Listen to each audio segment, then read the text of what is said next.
On the late afternoon of December 11th, 2006, 30-year-old Rafaela Castagna glanced out the upstairs window of her condo that was located in the center of Erba, a small and well-to-do town in northern Italy. The weather had been beautiful all day, but since she needed to go out to the store to pick up a few things for dinner, she reflexively was looking outside to make sure the sun was still out. When she saw that it was, she turned around, grabbed her coat off of a nearby chair, and then walked into the kitchen to say a quick goodbye to her mother and her 2-year-old son, Yusuf.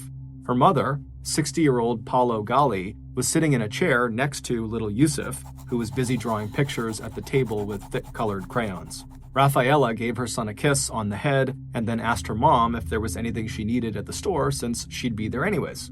Paula, who was an attractive woman with light brown hair pushed behind her ears, looked up for a minute from Yusuf's scribbles and told her daughter that maybe she should pick up some clementines and a little cake for Yusuf. And other than that, if Rafaela got the loaf of bread and bottle of wine along with the vegetables they'd need to make pasta that evening, they'd be all set. Rafaela smiled and nodded, and then thanked her mom for looking after Yusuf for a bit, and then she turned and headed towards the door of her condo, where she took a shopping bag from the hook off the wall and slipped it over her shoulder. After calling out a final goodbye to her mom and son, Rafaela stepped outside of her apartment onto a narrow balcony that stretched the length of their 3-room unit. To her left was the stairway that led both down to the cobblestone courtyard below, and also there was a stairwell that went up to the attic apartment right above her condo, where Mr. and Mrs. Cherubini lived. Before heading for the stairs, Rafaela just walked forward and leaned up against the railing and surveyed the courtyard right in front of her. Her apartment was part of a very old complex of condo units clustered around this rectangular courtyard right in front of her, where residents parked their cars. Some of the 7 buildings that made up this complex were 6 stories tall, while others were just 3 stories tall. Rafaela's apartment was located on the 2nd floor of one of the buildings that had 3 stories. It was a renovated farmhouse with pale stone walls that looked yellow in the afternoon sun. To her right, at the far end of the courtyard, was a gate that led out to a narrow road called Via Diaz that left the courtyard and wound around the outside of the condo complex and led down to the shops and restaurants in town. The single window in Yusuf's bedroom and the window in the master bedroom that Rafaela shared with her husband looked out over this road Via Diaz, and Rafaela's son loved to stand at those windows hoping to catch a glimpse of a big truck as it drove by. From her perch on the balcony, Rafaela looked up and over the roofs of the condo in front of her. In the distance, she could see the purple outline of the Alps, the mountain range that separated her town from their neighbors, France to the east and Switzerland and Austria to the north. But like most of the other 16,000 or so inhabitants of Erba, Rafaela didn't really notice all the beautiful sights around her that made Erba and other small Italian towns popular to tourists. Instead, as she stood there at the balcony railing, all she could think about was just how happy she was now that her family had finally started speaking to each other again. For almost 3 years, ever since her relationship with her 25-year-old Tunisian husband, Azouz Marzouk, had started getting serious, her father and 2 brothers had basically stopped talking to her. Rafaela had always been more rebellious than her 2 brothers, and her family, who were all devout Catholics, had not been happy when she converted to Islam and married Azouz. But when Yusuf was born, Rafaela's mother saw just how much Azouz cared for the little boy, and it changed her mind about him. And in time, she fully accepted her daughter's life decisions, and from that point onward, she did her best to be the most supportive grandmother she could possibly be. And recently, Rafaela's father, Carlos, who owned a successful local furniture company, he had also finally started coming around too.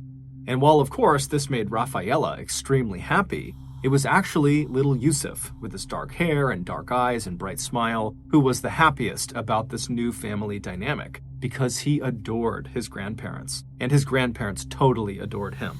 Recently, Yusuf's grandfather had sent some of his workers over to Rafaela's condo to install some soundproofing. This way, Yusuf could play on the floor of his bedroom with his beloved trucks and push toys without disturbing the neighbors. Yusuf was extremely pleased about this. At some point, Rafaela pushed herself up from the railing, she buttoned her coat, and then she walked down the stairs to the courtyard. As she left the courtyard and turned onto Via Diaz, heading for her favorite local market, Rafaela nodded and smiled at some of her neighbors who were also out for a walk. Rafaela enjoyed the chance to walk into town by herself, going as slowly or quickly as she wanted. She had recently landed a good part-time job at an assisted living community for the disabled, and while she loved the work, at times it could be so hectic that it was nice to get away and be alone whenever she could. After making the walk into town, Rafaela got the things she needed from the store, and then she began the walk back home. As she neared the gate that would take her back into the courtyard, Rafaela greeted and waved to a few more neighbors who looked like they were heading into town themselves. Rafaela felt like she knew everyone who lived in her apartment complex, from the friendly volunteer firefighter to the garbage collector and his tiny wife who cleaned houses for a living, to Mrs. Cherubini, who worked in sales, and her husband, 63-year-old Mr. Cherubini, who couldn't wait for his wife to retire. As Rafaela crossed the courtyard and began walking up the steps to her condo, she wondered what her neighbors thought of her when they saw her walk by. When she reached her door, she used her key and she opened it up, and then once she stepped inside, she called out to her mother and to Yusuf to let them know that she was home. Yusuf came pattering down the hallway to greet her. Rafaela scooped him up and gave him a kiss, and then while carrying her son and the groceries, she headed into the kitchen to see her mother. Once she was there, she and her mother chatted while they began preparing dinner, and while Yusuf giggled and ran around knocking over blocks and riding his scooter, the kitchen slowly filled with the smell of olive oil and fresh garlic. A little while later, at about 8:20 p.m. that night, two of Rafaela's neighbors were out for an evening walk. It was a clear night, and the temperature had dropped to a cool 45 degrees Fahrenheit. As the two men stepped out of the courtyard onto Via Diaz, they followed the road as it turned right and brought them right alongside the backside of the building that Rafaela's apartment was in. As the two men walked, one of them smelled smoke and looked up at the building right next to them, and they could see flames licking against the glass of one of the windows in Rafaela's apartment. After signaling the other neighbor to look up as well, they watched as the glass broke from the heat of the fire, and then smoke began pouring out into the night air. Both men immediately sprang into action. They turned around and they raced back into the courtyard, and as they ran, they pulled out their phones to call the fire department that was located just over a mile away. As they raced up the stairs and then reached the second-floor landing, they saw a very badly injured man laying on the ground right in front of them. The door to Rafaela's burning apartment was open, and the injured man was laying across the threshold. His head was inside the apartment, and his legs were outside on the landing. The two neighbors rushed over and grabbed the man's ankles and dragged him as far from the open door as they could. As they did, they heard a woman's scream coming from the attic apartment that was located directly above Rafaela's apartment. It was clear the upstairs apartment had caught fire as well. The injured man nodded his head helplessly towards the outside stairs that led up to this attic apartment, but when the two neighbors looked up at the third floor and saw the apartment above, there was so much smoke and fire coming out of the windows that they knew it would have been suicide to try to go up there and save whoever was screaming. And so with no time to feel bad about that, the two neighbors turned their focus to the open doorway to Rafaela's apartment. One of the men stepped inside the very smoky apartment, and after taking only a few steps, he saw there was a woman lying motionless on the ground, and her skin and clothes were on fire. As the neighbors pulled her out onto the landing by her ankles and tried to extinguish the flames on her, they looked up and saw the fire inside of Rafaela's apartment had finally reached the front entryway. So the men knew that even if there were more people trapped inside of Rafaela's apartment, there was no way they could get to them. By the time the fire department arrived just minutes later, the terrible screaming in the attic apartment had stopped, and the two neighbors, who were now coughing and filthy, could see that the woman they had pulled from the apartment who had been on fire was 30-year-old Rafaela Castagna, and she was dead. As the firefighters and emergency medical personnel took over, the two neighbors who had done their best to save the people in the fire stumbled back down the stairs and out into the courtyard, shocked and horrified by what they had just seen and experienced. Meanwhile, both the courtyard and the street running alongside the back of the condo Via Diaz were filling up with neighbors and curious bystanders. Some were taking pictures with their phones, but most just stared upward at the firefighters climbing up the ladder truck trying to make their way into the burning apartment. Once the fire was finally out, medical personnel and police went inside to see if anyone else had been in there, and unfortunately there had been. One by one, 3 more bodies were brought outside. The first was Rafaela's mother, Paula, who had been found halfway down the hallway that connected the entrance of the condo to the kitchen and living area. The second was the Castagna's 55-year-old neighbor, Mrs. Cherubini, who had been the woman screaming in the attic apartment. And the third and final stretcher that came out carried the small body of Rafaela's 2-year-old son, Yusuf. The only survivor, Mr. Cherubini, who had been pulled out onto the landing by the 2 men who first reported the blaze, he had been rushed to the hospital in the nearby city of Como, and it was unclear if he was going to survive. Late on the night of the fire, Rafaela's father learned the terrible news. In a voice so choked with tears that you could barely understand what he was saying, Carlos called Rafaela's 2 brothers and told them, "Your mother and sister and Yusuf, their neighbor, Mrs. Cherubini, they are dead. All 4 of them are dead." After the 4 bodies were loaded into ambulances and taken to the medical examiner's office, where a doctor would perform autopsies to determine the cause of death, police tried unsuccessfully to disperse the crowd of spectators in the courtyard and out on the road on the other side of the condo. So instead, police just used yellow tape to set up a clear perimeter around the burned-out apartment to at least keep people at a distance. As the police and arson investigators, who were dressed in full-body protective gear, started lugging lights and equipment into the ruined unit, the mood amongst the residents who were still gathered outside in the courtyard quickly turned from shock to concern. Neighbors began speculating about how the fire could have started and spread so quickly, and how none of the victims appeared to have even tried to escape or call for help. Soon, neighbors were wondering out loud if there was more to these tragic deaths than just an accidental house fire. But the police and other authority figures who were on scene were not speculating, and the 2 neighbors who had been first on the scene and who might have been able to give the residents more information, they were not there to answer any questions either, because they had gone to the police station to tell law enforcement what they had seen.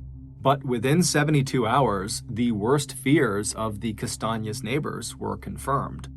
The initial investigation by police and arson inspectors, along with an examination of the 4 bodies, revealed that the victims had actually been murdered and that the apartment had been set on fire to cover up evidence of what the Italian press had dubbed the Erba Massacre.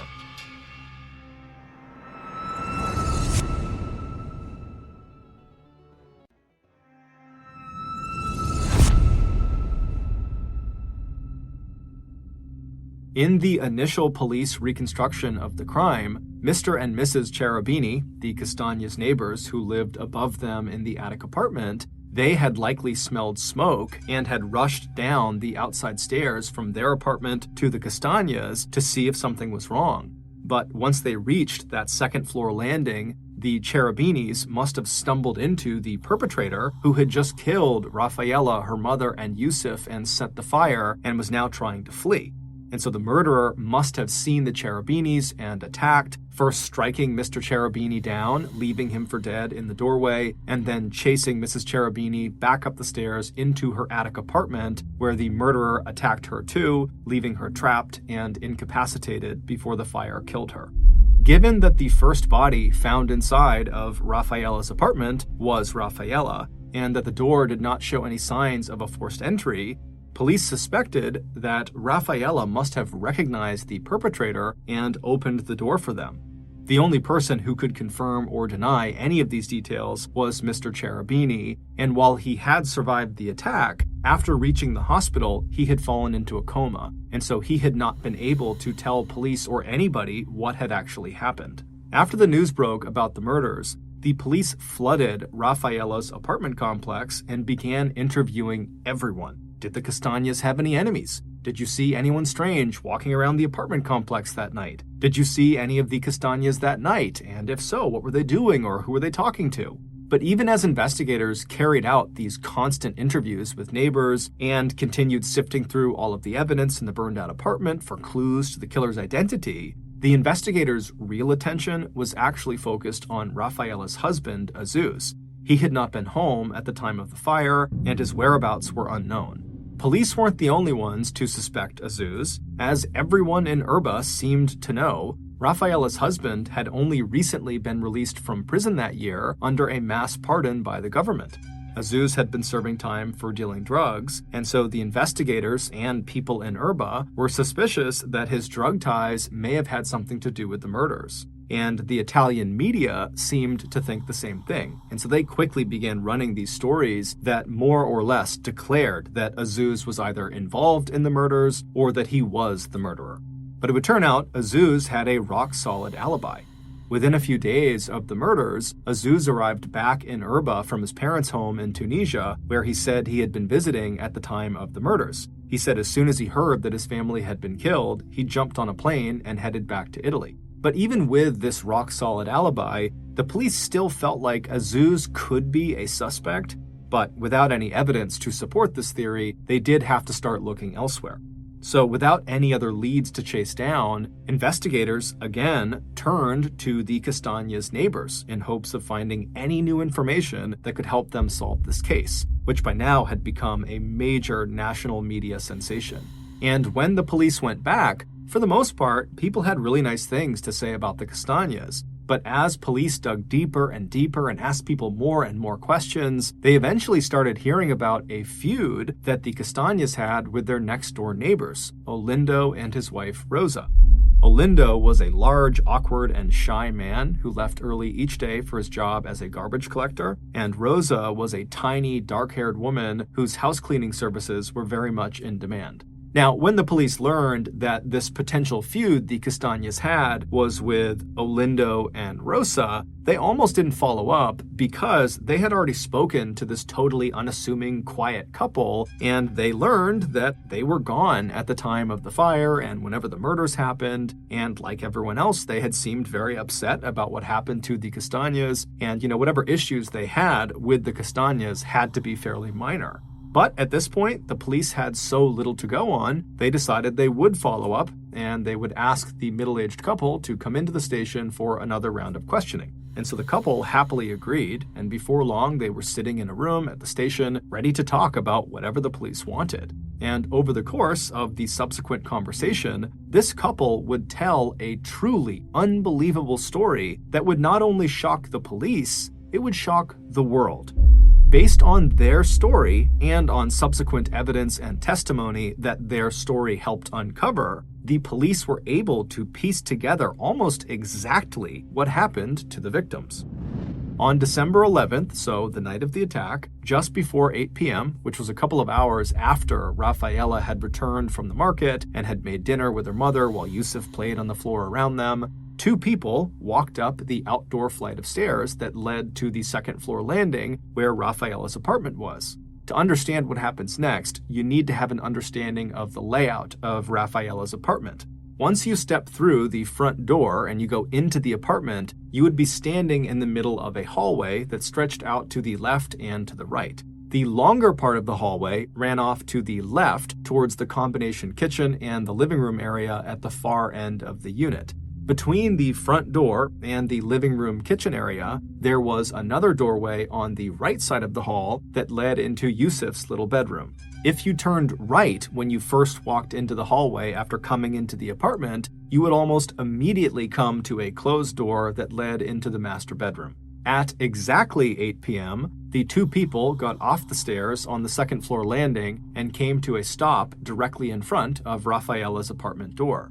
Once there, they each reached down and touched the outside of their coat pockets, confirming that what was supposed to be in there was still there. Then they each pulled rubber gloves from those pockets and spent a few moments pulling first one set of gloves onto each of their hands and then a second set. Once they were ready, one of these two people rang the doorbell, and then they both leaned forward a few inches, straining to hear the sound of footsteps coming towards the door so they would be prepared for when it opened. Less than a minute later, they heard Rafaela's voice on the other side of the door asking who was there. One of the two people out on the landing calmly identified themselves and gave their reason for being there. After just a moment's hesitation, Rafaela opened the door. Instantly, one of the two people on the balcony, who were the attackers, pulled a heavy metal bar with a sharpened tip out of their jacket pocket. They lunged forward and they delivered a savage blow to Rafaela's head. As soon as Rafaela fell to the floor, her attacker reached into their jacket pocket and pulled out a sharp kitchen knife. Then they rushed forward until they were standing directly over Rafaela, and they reached down and they slit her throat from ear to ear. As Rafaela grasped at her neck, trying to stop the blood that was now pouring out of her, her attacker proceeded to stab her 11 more times. After this, the two attackers stepped over Rafaela's body, and then they turned left and began walking down the long hallway toward the kitchen and living area. As they pushed aside a child's scooter and toy trucks, they came face to face with Rafaela's 60-year-old mother. Paula had left the living room couch where she was sitting next to her grandson and was calling out in a panicked voice to her daughter, asking what was going on. Without hesitation, the same attacker who had just savagely attacked Rafaela raised the same sharpened metal bar and swung it at Paula's head. But the grandmother put up a fight, raising her arms to shield herself from this blow before pushing the attackers as hard as she could back down the hallway. However, the two attackers eventually overpowered Paula and they knocked her to the floor. And as soon as she hit the ground, one of the attackers leaned down and made a deep slash across the woman's throat. At the same time that was happening, the other attacker stepped past Rafaela's mother and headed into the small living area where 2-year-old Yusuf, still dressed in his trousers, socks, and a brightly patterned top, sat too terrified to make a sound, alone on the small sofa. He watched as his murderer walked up to him, leaned forward, and with their weapon held in their left hand, they grabbed his shoulder, and then a moment later, they slid the point of the knife into the little boy's throat. With the entire family either dead or dying, the attackers turned and began walking back down the hallway back towards the front door. On their way, they poured lighter fluid on Paula and her daughter Rafaela. They also sprayed lighter fluid all over Yusuf's bedroom and the master bedroom. Then the attackers lit 3 separate fires around the apartment before heading for the front door. But as the attackers stepped out onto the second-floor balcony, they heard footsteps pounding down the enclosed stairway right above them. It was Mr. and Mrs. Cherubini. They had indeed smelled smoke, and they were coming down to help their neighbors. Taken by surprise, the attackers responded with immediate savage force. As one of the attackers slashed the throat of Mr. Cherubini, leaving him to bleed out where he fell, partway across the threshold of Rafaela's condo, the other attacker took off after Mrs. Cherubini, who had begun running, terrified, back up the steps to her attic apartment. By the time Mrs. Cherubini had managed to get back through the door of her own home, where police would find her dead, kneeling on the floor with her head in her hands, she had suffered 8 blows to the head and 34 stab wounds to her back and thighs. The only reason Mr. Cherubini did not die from this attack was because of a congenital malformation of his carotid artery that stopped him from bleeding out before emergency medical personnel had arrived and could take him to the hospital. By 8:15 p.m., the 2 killers had finished their work. They had stuffed their bloody gloves back into the pockets of their coats, they had gone back down the stairway that led into the courtyard, and they had disappeared.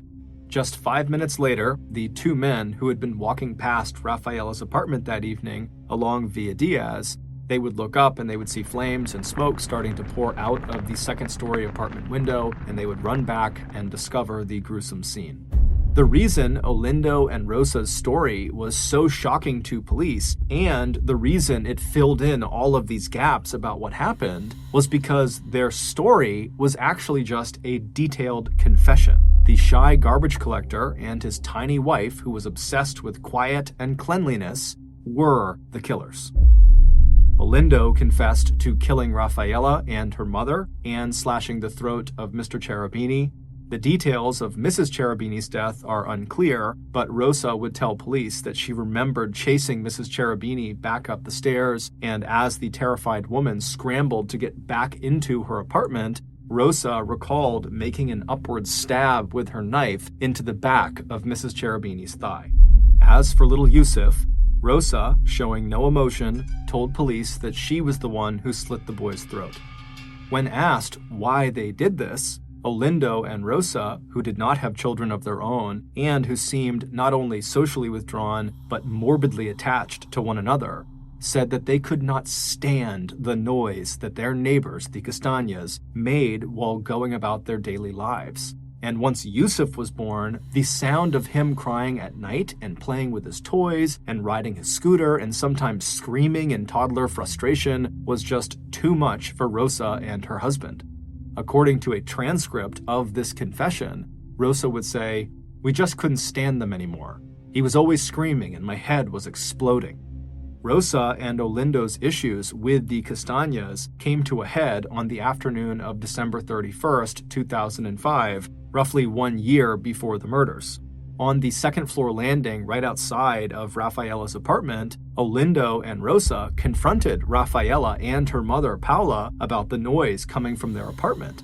And at some point during this confrontation, as Rosa swore and cussed out Rafaela, her husband, Olindo, wound up and hit Rafaela, knocking her to the floor, where she hit her head hard on the concrete.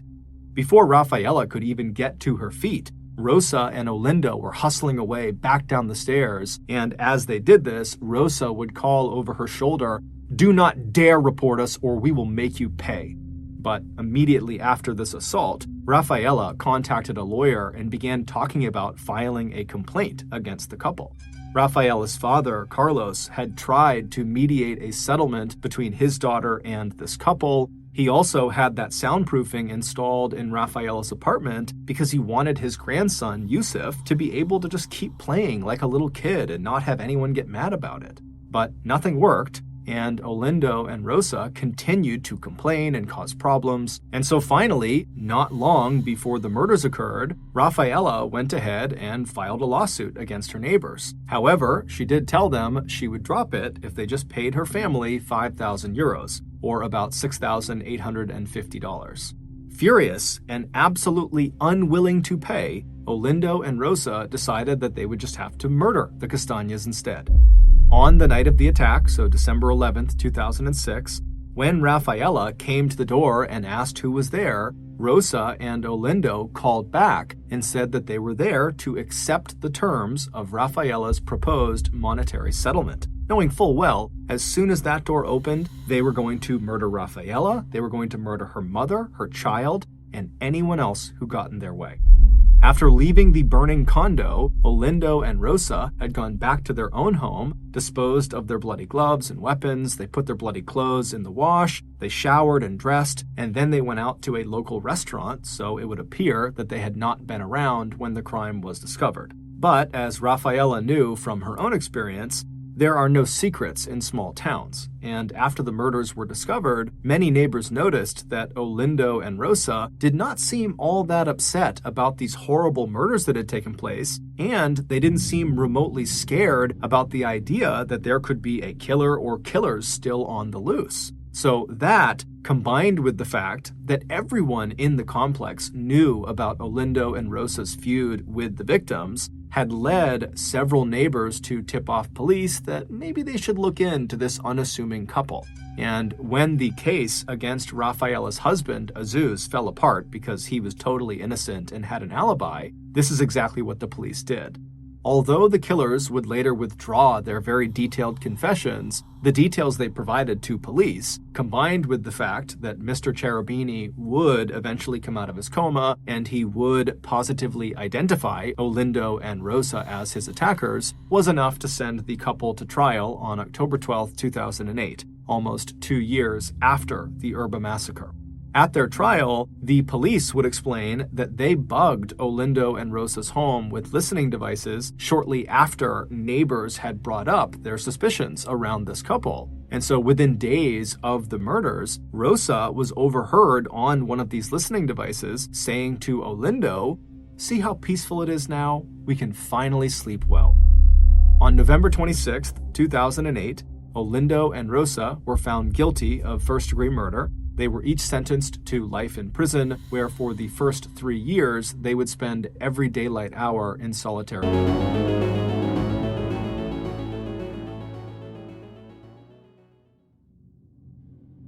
On August 22, 1922, shots rang out from inside a stately Victorian home in Beverly Hills where Dolly and Fred Ostrich lived. Neighbors called police right away, and when officers stepped into the front door, they saw the entire house was trashed. On the floor in the living room was Fred, who had been shot to death, and next to him were 3 .25 caliber shell casings. With weapons drawn, the police cleared the entire first floor. There was no one down there. They heard screaming coming from upstairs, and so they run up the stairs, and they get up there, and no one's upstairs. And then they heard the screaming again, and they realized it was coming from inside of a closet in the master bedroom.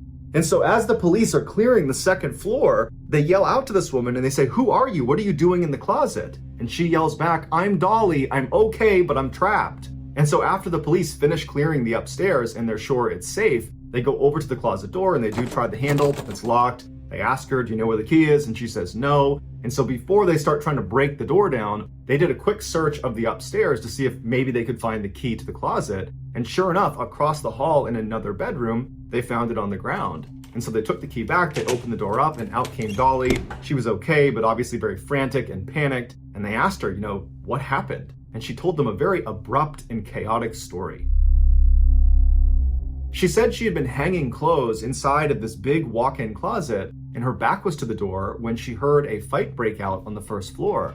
And before she could even turn around to go investigate, she said the closet door was swinging shut, and then she heard it lock from the outside, and she didn't get to see who it was that shut the door. The whole thing was a bit of a head scratcher for police, because they're thinking, okay, well, was it one person that attacked Fred downstairs and then ran upstairs and shut and locked the door immediately afterwards before Dolly could come out and see? Or was there 2 people, one person downstairs attacking and one person upstairs shutting and locking the door? Or was it more than 2 people? And despite the house being totally ransacked and there being lots of valuable stuff in their house, Dolly said the only thing she could tell was missing was the diamond-encrusted wristwatch that Fred always wore. It was not on his wrist when they discovered his body. And why, detectives wondered, were these burglars or this burglar carrying a .25 caliber weapon? Something that small was more likely to be found in a woman's purse than in a home invasion. When police spoke to neighbors, they were quick to say Fred and Dolly fought all the time, and earlier that night they had gotten into a really bad one. But as much as police wanted to point the finger at Dolly, it was just impossible for her to have committed this crime. Because how could she have murdered Fred and then ran upstairs and locked herself in the closet from the outside and then also somehow deposited that key across the hall in another room? It just didn't make any sense. But since the police had little else to go on, they dug into the new widow's past. Dolly was born in Germany in 1880, and following a move to Milwaukee, Wisconsin just before the turn of the century, she married Fred, who was 3 years older than her. Fred was driven and successful, but he was also a raging alcoholic and prone to violence. And so as Fred built up his textile empire, opening up factory after factory all across the Midwest, their marriage grew strained. He was mean and she was lonely. When they moved from Milwaukee to Southern California in 1918, their new neighbors immediately were aware of the fact that Dolly and Fred fought loudly and often, and they frequently bickered in public. Police looked high and low to see if Dolly had maybe taken a lover, but no one had ever seen her with anyone but Fred. And so while they might be miserable, they seemed to be faithful. And so try as they might, the police could find no clues that suggested anything darker or more dangerous than a petty and meaningless marriage. The case hung open, and suspicion continued to trail Dolly, even though it was physically impossible for her to have committed the crime. Now free from her unhappy marriage, Dolly moved into a new home in Los Angeles, and she took up with her estate lawyer, Herman Shapiro, who was handling her husband's $1 million estate. But just like her late husband, her new boyfriend, Shapiro, worked long hours, and he was not around much, so she was lonely all over again. So she went out and got another boyfriend, a guy by the name of Roy Klum, and she began seeing the men at the same time. A year after Fred's death, Captain Herman Klein of the Beverly Hills Police Department dropped by Dolly's estate lawyer/boyfriend's office. Detectives were still suspicious of Dolly, even though the case still made no sense. And so Captain Klein goes into Shapiro's office, and wouldn't you know it, sitting on the desk is this beautiful diamond-encrusted wristwatch that looks an awful lot like the watch Dolly claimed was the one thing stolen from her house on the night of her husband's murder. When the captain asked Shapiro how he got this watch, Shapiro told him that Dolly had given it to him as a gift, but I know where you're going with this because I thought the same thing too. I know about the missing diamond watch on the night of the murder. I asked Dolly about it when she gave it to me, and she told me that that was actually a mistake. The watch was never missing. and she later on found it tucked underneath a sofa cushion in the living room.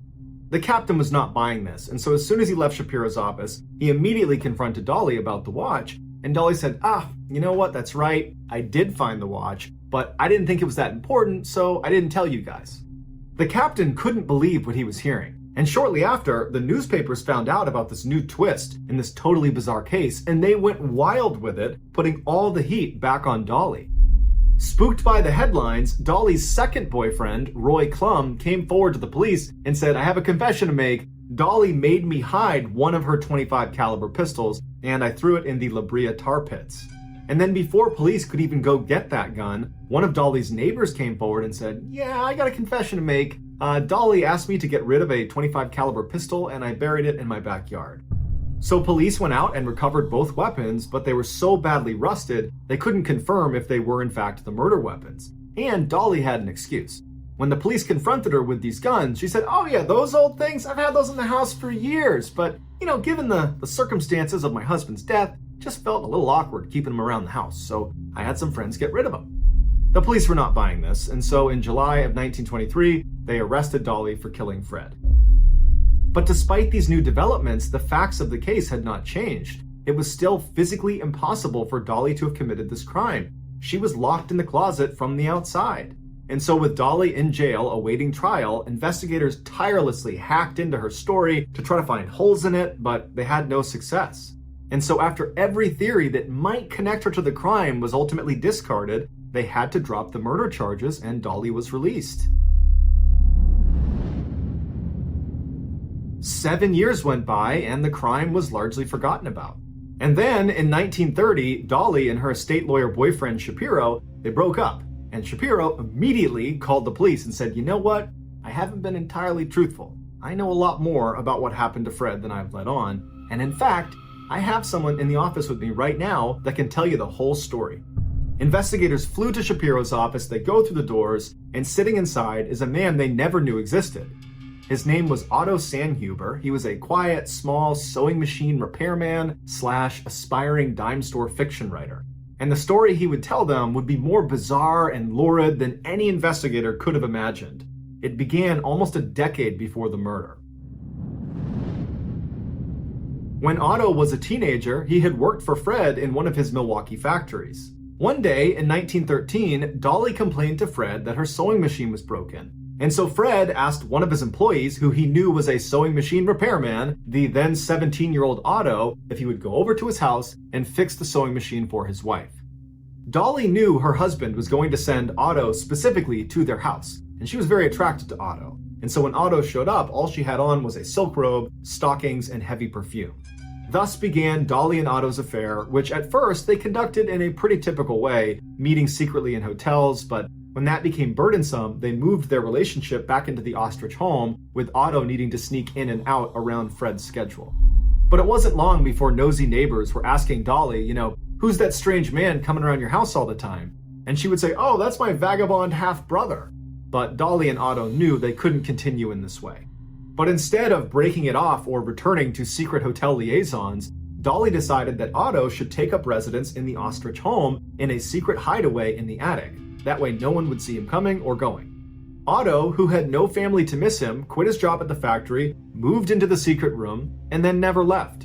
And pretty quickly, Otto and Dolly fell into a routine where when Fred would leave for work for the day, Otto would come downstairs, they'd spend time together, and then Otto would clean the house and then make bathtub gin. Before Fred came home, Otto would sneak back upstairs to write pulp stories about lust and adventure, and he would read newspapers and magazines by candlelight. Around this time, Fred started complaining to Dolly about strange noises in the house. He also started to notice they were running through food a lot faster than normal, and a couple times he thought he was short a cigar. But no matter how much Fred complained, Dolly was always able to convince him that everything he was hearing and seeing was in his head. And so over the next 5 years, they would live in 4 homes in Milwaukee, and always these strange sounds and oddities about the house would follow them, but Fred never investigated. In 1918, Fred told Dolly he wanted to move to Southern California, and so Dolly hunted down a house with an attic, a rarity in the area, and she sent Otto ahead. When Fred and Dolly arrived, Otto was already ensconced in the attic, and Fred moved in right beneath him. By the time Fred and Dolly got in their final argument on the night of August 22nd, 1922, Otto had been secretly living with them for almost a decade. On that deadly night, Otto was in his secret room listening to drunk Fred getting louder and angrier and clearly getting physical with Dolly. And so worried that he might kill his lover, Otto leapt out of the attic and ran downstairs carrying two .25 caliber pistols. He runs into the living room and he confronts Fred.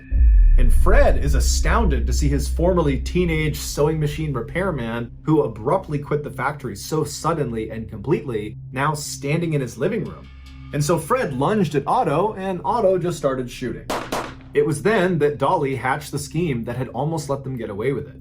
Knowing the police would be there any minute, Dolly staged the house to look like a robbery. She told Otto to lock her inside of the closet and then ordered him to go back up into the attic. And so when the police got there, Otto was crouched silently right above their heads. After the killing, Otto moved in with Dolly in her new house, and even though they could have had a normal open relationship, Dolly ordered Otto to go live in the attic of this new house as well.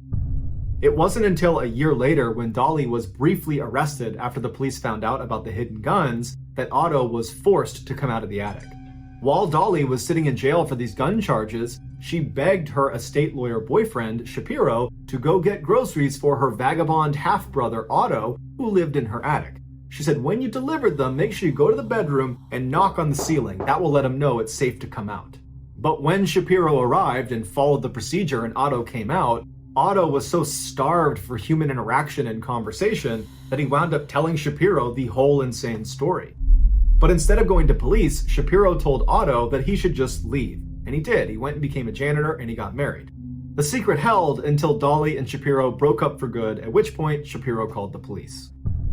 Dolly and Otto were arrested and the press went insane. They called this the Batman case because Otto was living like a bat in a cave. This was before Batman the comic was a thing. Otto was convicted of manslaughter, but the statute of limitations was up, so he was allowed to walk free. As for Dolly, she was allowed to walk free too because the jury hung on her conspiracy to commit murder charges. After the trial, Otto disappeared and nothing more is known about him. As for Dolly, she stayed in LA and she died in 1961 at the age of 80, 2 weeks after marrying yet again.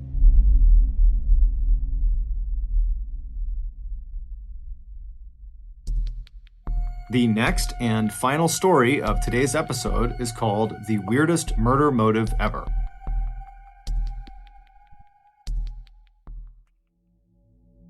When classes began at Drexel University in Philadelphia on the morning of November 30th, 1984, students walking into Randall Hall made a gruesome discovery. Crumpled at the bottom of an outdoor stairwell underneath a gray jacket was the body of a young woman. She had cuts and bruising all over her face, and she had a deep purple line that went all around her neck from where she had been strangled to death. She had no purse, no backpack, nothing to identify her. There was no evidence of sexual assault because she was fully clothed, although she was missing her shoes and socks. Police immediately cordoned off the area. Their first suspicion was this was a robbery that turned deadly. But right away, the police knew they were in for a very difficult investigation because, one, there were no cameras inside or outside of Randall Hall, so they couldn't just review the footage to see what happened to Debbie. And two, there was a virtually unlimited number of suspects because Drexel University was not an isolated campus. Its buildings were integrated into West Philadelphia, and Randall Hall itself was located right along a known cut-through that residents that lived in and around Drexler would use almost every single day. And it was clear this young woman had not been killed in this stairwell. She had been killed elsewhere and then dragged a great distance, losing her shoes in the process before being dumped at this spot. But just a couple of hours after the body was discovered, the police received a lucky break when a young man who was combative and frantic rushed the closed-off crime scene and demanded he be let through because he said he knew the identity of the dead girl. The police were immediately suspicious because they didn't even know who this dead girl was. So they pull the young man aside and they interview him, and he tells police his name is Kurt Rayner, he's a student at Drexel University, and he believes the girl they had found, the dead girl, was his girlfriend, 20-year-old Debbie Wilson, who was also a student at Drexel. And then he proceeded to give police a very long and complicated explanation of how he figured out the girl inside was his girlfriend. He said the night before he was with Debbie in Randall Hall in the computer lab in the basement. He said Debbie had a big project that was due the next day and that he had offered to just keep her company while she worked. But by about 1:30 in the morning, Debbie still had a lot of work to do, and Kurt said he was just really tired and didn't know if he could stay awake any longer, and so he asked Debbie if it would be okay if he took off early. Debbie said it was totally fine. She was used to working late at this computer lab, and Kurt, even though he wanted to stick around and walk her safely to her car when she was done, he felt like she was okay, and so he took off on his own. On his walk back to the dorm, Kurt said he passed by a campus security guard, and he actually asked him if he wouldn't mind checking on his girlfriend in the computer lab because she was all alone and it was late, and the security guard said, "No problem, I'll make sure she's okay." The next morning, when Kurt woke up, he heard rumors from other students on campus about a woman's body being found just outside of Randall Hall and that apparently it looked like murder. Kurt said he didn't think much of it at first, but that day when he went into campus to meet up with Debbie, he saw her car still parked in the computer lab parking lot, looking like it had never left. And then when he got to the meeting site, Debbie never showed. And he said it was at that point that he realized the dead woman in Randall Hall must be Debbie. And he wasn't wrong, it was Debbie, but the police were not buying his story. He was the last person to see Debbie alive, and by his own admonition, he had heard that morning about a dead woman being found at Randall Hall, the very place he had left his girlfriend the night before all alone. But it took him hours to bring this up to anyone. The police also noticed he had bruises on his knuckles and a deep cut between his fingers. Suddenly, Kurt seemed like the killer, and this crime that initially looked like a robbery gone wrong now looked like something much more personal.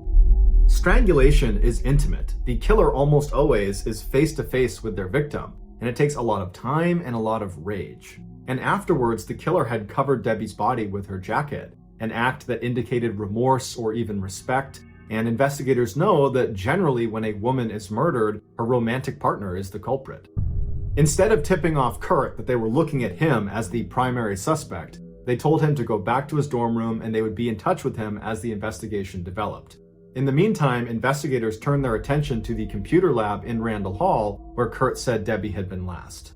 Debbie had logged into a computer at the front of the lab, but had not logged out. Her computer cursor was left blinking mid-sentence at 1:38 a.m., leading investigators to believe she was interrupted by her attacker inside of the lab. Investigators found 2 extension cords on the ground near this computer that matched the ligature marks on Debbie's neck. They also found a small spot of blood on the back of Debbie's chair that they sent off for testing. As police swept the computer lab, they began commenting on how neat everything looked, considering that there must have been some sort of death struggle that took place in there. And that's when they realized there had been a huge setback in this case. The janitor that morning had cleaned the computer lab and the hall right outside, likely destroying critical physical evidence. They interviewed the janitor, who had a rock-solid alibi and was incredibly remorseful at unintentionally destroying the crime scene. And so they asked the janitor, before you cleaned it up, was there anything strange about the computer lab or the hallway right outside of the computer lab? And the janitor said no, it was all normal, but she did say it looked like the tables and chairs had been moved around inside of the computer lab, but it didn't stand out to her because it always looked that way when she went in to clean it up. Because the police lacked physical evidence, they couldn't just go arrest Kurt, even though they wanted to. And so instead, they asked him if he'd be willing to come down to the station for a formal interview. And he said he would. During the interview, Kurt insisted he had nothing to do with Debbie's death. As for the bruises and cut on his hand, he said he had punched a wall after finding out what had happened to Debbie, and the cut in the middle of his fingers was from working on his car, but neither of those things could be proven. After this interview yielded no new results and they still had no evidence on Kurt, they told him he could go, and in the interim they began digging into his alibi. Kurt had previously told police that after leaving Debbie in the computer lab, on his walk back to his dorm, he had passed a security guard and asked that security guard to check on Debbie. And so the police were able to track down that security guard who confirmed Kurt's alibi. The security guard's name was Bryce Clapman, who was a longtime employee of Drexel University with a stellar work record and no criminal history.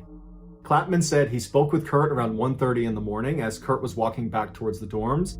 After speaking with Kurt, Clapman radioed Bronson Ziegler, who was one of the 2 security guards that were working in Randall Hall that night, and he told him that he or the other guy, David Dixon, would need to go down into the basement and check on this girl. Shortly after radioing Ziegler, Clapman would say he saw a person, presumably a student, come out of Randall Hall. He said he was just too far away and it was too dark that he couldn't make out any features, but he definitely saw someone walking around the premise around 1:30 in the morning. Clapman told police he never stepped foot inside of Randall Hall that night and that he was willing to take a lie detector test. Police ran the backgrounds of Bronson Ziegler and David Dixon. Dixon was a military veteran with a pristine record who was still in the Army Reserves. As for Ziegler, he had spent time in jail for burglary and had actually lied about it to get his job as a security guard. When police interviewed Ziegler, he was evasive and frustrated, and he said that he did receive the message from Clapman to go check on the girl, but he didn't feel like doing it himself, so he radioed Dixon and said he should go do it. Ziegler insisted he had done his rounds properly and he had never stepped foot inside of the computer lab.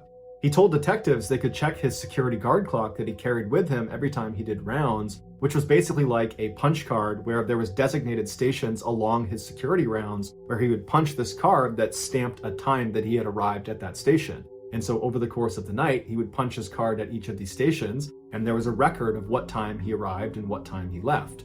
And so when they checked this record, it showed that Ziegler had hit all the stations at the correct time. But that didn't mean he didn't kill her, because there was lots of time in between rounds that he could have attacked her. Towards the end of the interview, Ziegler accused detectives of messing with him, and then he sarcastically said he had killed Debbie, and then he refused to take a lie detector test. When the police interviewed Dixon, he said that Ziegler had never radioed him asking him to check on the girl in the computer lab. However, he did say he was aware of someone working late in the computer lab because around 2:15 in the morning he had walked past and the lights were on and he heard the sound of printers working inside. And so not wanting to disturb whoever was in there, he didn't even poke his head in. He just figured he would come back in a couple hours and make sure they were gone. And so over the next couple of hours, he chatted on the phone with his girlfriend, and then around 4 in the morning, he went back down to the computer lab and the lights were off and the door was locked. And so he figured whoever had been in there had finished up and left, and Ziegler had locked up after them.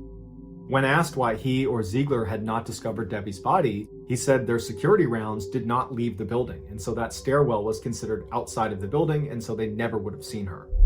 At this point, Clapman and Dixon were ruled out as suspects, but Ziegler became a primary suspect. But just as with the boyfriend, Kurt Rayner, there was no physical evidence tying Ziegler to the crime, and so they couldn't arrest him. Investigators decided instead to try to track down that person Clapman had seen walking around Randall Hall around 1:30 in the morning after speaking with Kurt and after radioing Ziegler. It would turn out to be 28-year-old PhD student Ashlyn Berhard, who was known for keeping long hours and was also known for sneaking up behind the female secretaries that worked in his office and suddenly holding a pencil up to their neck and threatening to kill them. His office also happened to be directly above where Debbie's body was ultimately found inside of that stairwell. When interviewed by police, Ashlyn said he had been in Randall Hall the night Debbie had been killed, but didn't know Debbie, had no interaction with her, and didn't leave his office the whole night. He quickly agreed to take a lie detector test, but he failed it. Scrambling to explain it, he named 2 other students that were in the office with him that could be his alibi. But when police spoke to these 2 other students, they said, no, Ashlyn was not in the office the whole time. He left around 1 in the morning and was gone for about 3 hours. He said he was going to take a nap. When the police approached Ashlyn with this information, he said, oh, you know what? I forgot to tell you about my nap. Yes, I left for a few hours. I stepped outside for a breath of fresh air, went back inside, and slept in one of the study hall rooms. But besides that, I was inside of that building for a full 24 hours, and I never saw Debbie. I had no interaction with her. It's just coincidence that my nap coincided with when she was killed. But detectives were not buying it. They believed wholeheartedly that now, finally, they had found their killer. But just like with Kurt and with Ziegler, they had no physical evidence tying Ashlyn to the crime, and so they couldn't arrest him. And because they were not able to make any arrests, the police just continued to look for more suspects. And so they began speaking to some of Debbie's friends and acquaintances, and it came out that Debbie actually had a stalker. It was another student named Alan Smith, who had previously been one of Debbie's very close friends, but at some point he wanted to take the relationship from platonic to romantic, and Debbie rejected him. Alan apparently didn't take this very well and took to following Debbie around campus, trying to get her to stop and talk to him and try to reconcile their relationship, but Debbie every time would just say no, and Alan got increasingly more angry about it, and just the day before Debbie was killed, their friends saw Debbie fighting with Alan in the middle of campus where Alan had actually grabbed her shoulder and was shaking her and yelling at her.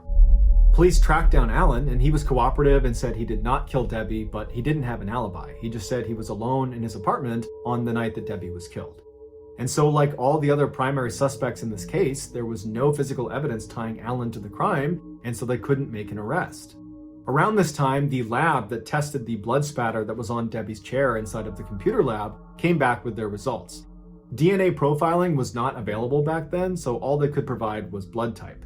The blood type that came back from that little spot was type A, and Debbie's blood was type O, meaning this blood spot likely belonged to Debbie's killer, who during their struggle must have gotten wounded and then bled on the chair. And so right away, the police got Kurt Rayner, Bronson Ziegler, Ashlyn Bearhard, and Alan Smith to all come in and provide a blood sample, and they figured if any one of them was type A, that they probably were the killer. But unbelievably, when their test results came back in, none of them were type A. It was a crushing blow to the investigation. The first few days after Debbie's killing seemed so full of promising leads, but now with this blood type development, investigators had no suspects, and all of a sudden the Drexel community was starting to panic. Students were outraged at the light security and wondered why the security guards were not allowed to carry weapons. The administration put up a $10,000 reward for any information about who could have done this. And the president of the university told students to use the buddy system and never be alone on campus because he believed the killer was one of us. No one could understand why anyone would want to target Debbie in the first place. She seemed like such a wonderful person that was nice to everyone. She had modeled in high school, but she wasn't vain. She'd actually turned down getting braces because she was worried it might affect her clarinet playing. She was an average student, but she had an uncommon drive. She worked really hard to get good grades. Whenever she was feeling down or wasn't feeling motivated, she would stare at a picture of a Mercedes-Benz car that was there to inspire her and remind her what she could achieve if she continued to work hard.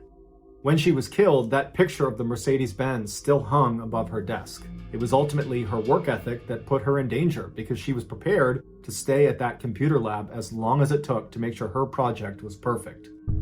The few pieces of physical evidence the police had didn't fit together. The crime wasn't really a robbery. While she was missing her shoes and socks, her backpack had turned up at the campus lost and found about a week later, and no one knows how it got there or who put it there. Inside, it appeared all of her belongings were still there. Also, when she was discovered, she was still wearing her expensive watch. Her murder looked personal, but the police could not prove that someone who actually knew her was the one who killed her. Police considered a few other suspects, but like all the others, there wasn't enough evidence to make any arrests, and so eventually Debbie's case went cold.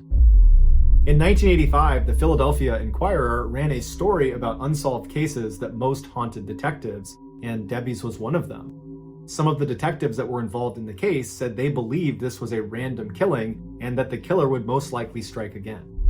Debbie's case eventually disappeared from headlines, and it languished for 8 years. And then, in the spring of 1992, Debbie's murder was assigned to a cold case squad led by Detective Bob Snyder. And desperate to crack the case, Snyder threw a Hail Mary. He took the case to the VDOC Society, which is a private and highly selective club of geniuses from all walks of criminology.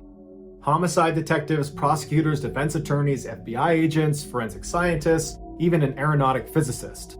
They came from all over the world for these monthly closed-door sessions where they would talk about these unsolvable cases and try to solve them.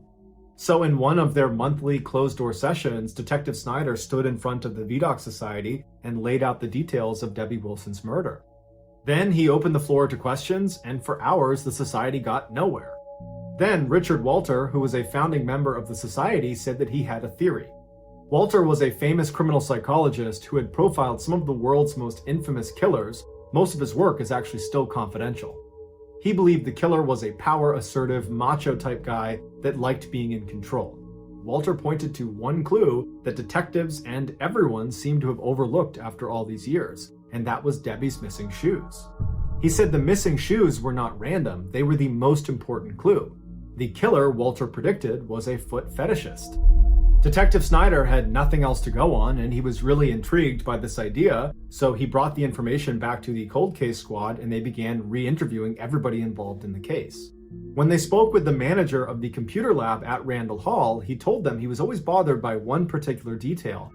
The printers in the lab always turned off after 10 p.m., And so he was always confused how the security guard David Dixon could have heard the sound of printers inside the lab at 2:15 in the morning like he claimed. Detectives were shocked. Somehow no one had picked up on this discrepancy. They began looking more closely at David Dixon, who had been ruled out as a suspect and was viewed by and large as this pristine military veteran with no criminal history, and they dug all the way to the back of his military file where they discovered in 1979, the first year he was in the service, he had gotten in trouble for stealing another soldier's white Reebok sneakers, the exact type of shoe that Debbie was known to wear. Police began interviewing Dixon's former and current neighbors, and at least 4 women reported having a break-in when Dixon was living next to them, and the only thing missing was their white sneakers and dirty socks, although none of these women actually ever found out who was responsible. When they raided Dixon's apartment, they found in one of his closets 20 sets of used women's white shoes that were all wrapped in plastic like they were trophies. They also found 77 homemade videos, presumably shot by Dixon, that are just filming the feet of women walking around in white shoes. Dixon's alibi on the night that Debbie was killed was that most of the time he was on the phone with his girlfriend. His girlfriend had become his wife, and then she became his ex-wife. And so when detectives spoke to her, she told them that they had only spoke for a couple of minutes that night, not for a couple of hours. Police arrested Dixon in June of 1993, and he never admitted to anything, but as soon as he got into his cell, he started bragging to his cellmate about how he had killed Debbie because he wanted to have his way with her feet, and his cellmate immediately told on him. Dixon was ultimately found guilty of killing Debbie Wilson, and he was sentenced to life in prison. Thank you for listening to the MrBallen podcast. If you got something out of this episode and you haven't done this already, please recrust the 5-star review buttons, Smuckers Uncrustables. Also, please subscribe to the MrBallen podcast on Spotify, Apple Podcasts, Amazon, Google, and anywhere else you get your podcasts. This podcast airs every Monday and Thursday morning, but in the meantime, you can always watch one of the hundreds of stories we have posted on our YouTube channel, which is just called MrBallen. We now have a registered 501c3 charitable organization called the MrBallen Foundation that makes it as easy as possible for you to join me, my family, and my team in supporting those whose lives have been most impacted by violent and heinous crimes. Monthly donors to the MrBallen Foundation Honor Them Society will receive free gifts and exclusive invites to special live events. But the real reward is helping to create a new ending to the story for victims of violent crime.